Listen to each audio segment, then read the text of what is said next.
साईं शुक्र आला साईं चेले जो पानी है घर का बाहर निकलंदा आहियूं मच्छर खाईंदा उहे बस बेड़ा उनमें चढ़ूंदा रोड ते रसूंदा संदी रोदी कयूंदा किलोमीटर असी मन पानी में वेंदा आहियूं घर असांजा घर कच्चा आहिनि घर मन बिल्कुलु पानी में रोज़ इहे ई कयूं था असांखे केरु बि कोई चांवर खणी मटंदा पर थैली बि असांखे ईअं कयूं ॾिनी आहे कंहिं हिते सभु को पंहिंजी मन नाड़ियो वेठो आहे मन जंहिंखे इमदाद वॾेरे खे मिले थो मन पंहिंजा घर भरण में पोयां आहे। ही हिन वक़्तु सिंधड़ी चौक ते आहियूं ऐं ही जेके दोस्त आहिनि ही सिंधड़ी चौक ते सिंधड़ी जा मशहूरु पकोड़ा खपाईंदा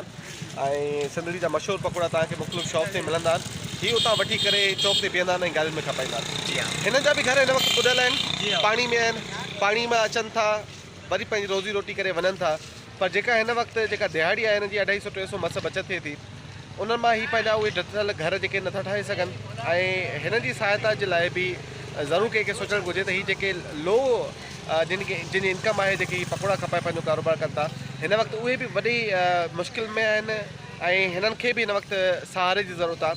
अवां मां केर बि हिननि जो सहारो थी सघे थो सिंधड़ी चौक ते अचो ही तव्हांखे सभु मिलंदा तव्हां हिन जी सहायता करे सघो था छो त ही हिन पंहिंजे रोज़गार मां कोई 2-3 हज़ार खणी कोन वेंदा ही खणी वेंदा त 200-250 खणी वेंदा ऐं उन मां हिन जो गुज़ारो मुश्किल आहे।